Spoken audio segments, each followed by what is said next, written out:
ಭಾರತೀಯ ಸಂಸ್ಕೃತಿಯೊಂದಿಗೆ ಚಿನ್ನದ ಬೆಸುಗೆ ಶತಶತಮಾನಗಳಿಂದಲೂ ನಡೆದುಕೊಂಡು ಮತ್ತು ಒಂದಕ್ಕೊಂದು ಬೆಸೆದುಕೊಂಡು ಬಂದಿದೆ.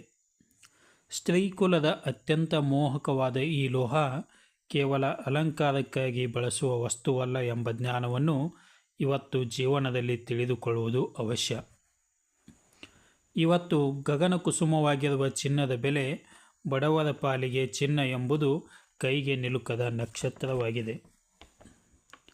ಕೇವಲ 4 ರಿಂದ 5 ತಿಂಗಳಲ್ಲಿ ಚಿನ್ನದ ಮೇಲಿನ ಹೂಡಿಕೆದಾರರನ್ನು ಮತ್ತಷ್ಟು ಶ್ರೀಮಂತರನ್ನಾಗಿಸಿದ ಈ ಚಿನ್ನದಲ್ಲಿ ಇವತ್ತು ಬಬುಲ್ ಟ್ರೆಂಡ್ ಎಂದರೇನು ಎಂಬುದು ತಿಳಿದುಕೊಳ್ಳುವ ಮೊದಲು ಒಮ್ಮೆ ಚಿನ್ನದ ಉಪಯೋಗಗಳನ್ನು ನೋಡುವುದಾದರೆ, ಆಯುರ್ವೇದ ಮತ್ತು ಜ್ಯೋತಿಷ್ಯ ಶಾಸ್ತ್ರದಿಂದ ಆಧ್ಯಾತ್ಮಿಕತೆಯಲ್ಲಿ ಚಿನ್ನವು ಅತ್ಯಂತ ಶಕ್ತಿಯುತವಾದ ಸ್ಥಾನವನ್ನು ಹೊಂದಿದೆ. ಆರೋಗ್ಯ ಕ್ಷೇತ್ರದಲ್ಲಿ ಶುದ್ಧ ಚಿನ್ನವು ಉರಿಯೂತ ನಿವಾರಕ ಗುಣವನ್ನು ಹೊಂದಿದೆ. ದೇಹದ ಮೇಲೆ ಚಿನ್ನವನ್ನು ಧರಿಸಿ ಸ್ನಾನ ಮಾಡಬೇಕು. ಹೀಗೆ ಮಾಡುವುದರಿಂದ ಚಿನ್ನದ ಮೇಲೆ ಬಿದ್ದ ನೀರು ನಂತರ ಮೈಮೇಲೆ ಬಿದ್ದರೆ ಇದರಿಂದ ದೇಹದ ಎನರ್ಜಿ ಹೆಚ್ಚಾಗುತ್ತದೆ ಎಂದು ನಂಬಲಾಗಿದೆ.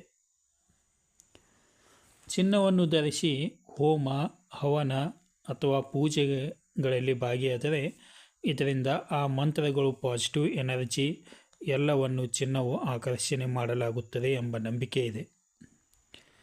ಇವಷ್ಟೇ ಅಲ್ಲದೆ ಚಿನ್ನದ ಆಭರಣಗಳನ್ನು ಧರಿಸುವುದರಿಂದ ದೇಹದಲ್ಲಿ ಧನಾತ್ಮಕ ಶಕ್ತಿ ಮತ್ತು ಶಾಖ ಉತ್ಪತ್ತಿಯಾಗುತ್ತದೆ. ಇದರಿಂದಾಗಿ ಶೀತ, ಅಸ್ತಮಾ ಲಕ್ಷಣಗಳು, ಉಸಿರಾಟದ ಕಾಯಿಲೆಗಳು ಮತ್ತು ರಕ್ತದೊತ್ತಡದಂಥ ಸಮಸ್ಯೆಗಳು ಕಡಿಮೆಯಾಗುತ್ತದೆ.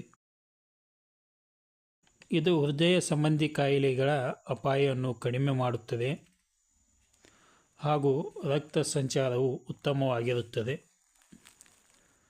ಅಂದಹಾಗೆ ಬಬುಲ್ ಟ್ರೆಂಡ್ ಎಂದರೆ ಆರ್ಥಿಕ ಮಾರುಕಟ್ಟೆಯಲ್ಲಿ ಒಂದು ಆಸ್ತಿಯ ಬೆಲೆಯು ಕೆಲವು ಅಸ್ಥಿರವಾದ ಕಾರಣಗಳಿಂದ ನಿಜವಾದ ಮೌಲ್ಯಕ್ಕಿಂತ ತುಂಬ ಹೆಚ್ಚಾಗಿ ಏರಿಕೆಯಾಗುವುದು.